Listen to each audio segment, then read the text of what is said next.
Hello, ഞാനൊരു video May 27 ചക്ക വരട്ടുന്നത് എങ്ങനെയാണ്, കുറേ ദിവസം കൊണ്ട് ഒറ്റ ദിവസം കൊണ്ടല്ലാതെ വരട്ടുന്നത് എങ്ങനെയാണെന്നുള്ള വീഡിയോ ആണ് ഞാൻ ഇട്ടത്.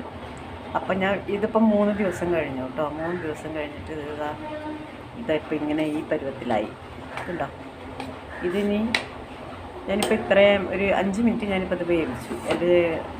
ഇത് ഗ്യാസ് ഒഴിഞ്ഞപ്പോൾ ഞാനിപ്പോൾ ഇത് വീണ്ടും അടുപ്പത്ത് വെച്ചിട്ട് ഒരു 5 മിനിറ്റ് ഞാൻ ആക്കിയുള്ളൂ. ഇതും ആയിട്ടില്ല, ഇനി ഒന്നും കൂടി ആവാനുണ്ട്. അതിപ്പോൾ നാളെയാണ് ഞാൻ ചെയ്യുന്നുള്ളൂ. നാളത്തോടു കൂടി കുറച്ചും കൂടി നെയ്യിടും. കുറച്ചും കൂടി നെയ്യിട്ടിട്ട് ശർക്കരയൊക്കെ പാകമാണ്. കണ്ടില്ലേ, കളറൊക്കെ നല്ല കളർ വന്നിട്ടുണ്ട്. അപ്പോൾ ഇനി നാളെ ഞാൻ ഇത്തിരി നെയ്യും കൂടി ഇട്ടിട്ടങ്ങ് നെയ്യ് ഇവിടെ തന്നെ വെച്ചേക്കുവാണ്. നാളെ ഞാൻ കുറച്ചും കൂടി നെയ്യിട്ടിട്ട് ഒന്നുകൂടി വരട്ടി കഴിഞ്ഞാൽ നമുക്ക് പാത്രത്തിലേക്ക് ആക്കാം. അപ്പം അത്രയേ ഉള്ളൂ. അപ്പം നമുക്ക് എത്ര വലിയ ജോലിക്കാരാണെങ്കിലും എത്ര വൈകി വരികയാണെങ്കിലും നിങ്ങൾ കുളിക്കാൻ പോണ നേരമോ മേൽ എഴുതാൻ പോണ നേരമോ ആണെങ്കിലും ജോലി കഴിഞ്ഞ് വന്നിട്ട് ഉടനെ തന്നെ ആ ഗ്യാസ് ഒന്ന് കത്തിക്കുക. ഇത് വയ്ക്കുക, സിമ്മിലിടുക. സിമ്മിലിട്ടിട്ട് അവിടെ വെച്ചാൽ മതി. അത് കിടന്നൊന്ന് തിളച്ച് നല്ലോണം ഒന്ന് ചൂടായി കഴിഞ്ഞാൽ അത് ഓഫ് ചെയ്യുക. അങ്ങനെ ചെയ്യുക. ഇപ്പം മഴയൊക്കെ ആയില്ലേ, ചക്ക കിട്ടുകയാണെങ്കിൽ അങ്ങനെ ചെയ്യുക. ഓക്കെ.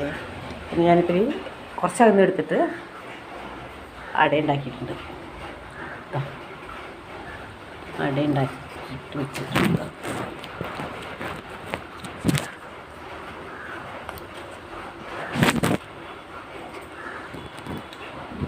ചക്കട മധുരമൊക്കെ പാകമാണ് കേട്ടോ. ഞാൻ ഒരെണ്ണെടുത്ത് അപ്പം തന്നെ കഴിച്ചു നോക്കി, ചേട്ടനും കഴിച്ചു നോക്കി. അപ്പം എല്ലാം പാകമായിട്ടുണ്ട്. ഇത് ഈ ഇല ഞങ്ങളുടെ വീട്ടിലുള്ളതാണ്. 2 മരമുണ്ട്. എടന എന്ന് പറയും, പിന്നെ അടന എന്തൊക്കെയോ വേറെ എന്തൊക്കെയോ പേരുണ്ടെന്ന് തോന്നുന്നു. ഇവിടെ പറയുന്ന പേരാണ് എടന. ഇലയിൽ ഇടാക്കിയാൽ നമുക്ക് ഏലക്കാപ്പൊടിയൊന്നും ഇടണമെന്നില്ല, വേണമെങ്കിൽ ഇടാം. അല്ലാതെ തന്നെ ഇതിൻ്റെ ഇലയുടെ സ്മെല്ലാണ് വരുന്നത് മുഴുവൻ. അപ്പോൾ നല്ല അടിപൊളി ടേസ്റ്റാണ്. കറുവപ്പട്ടയുടെ മണം വരും. Thanks for watching.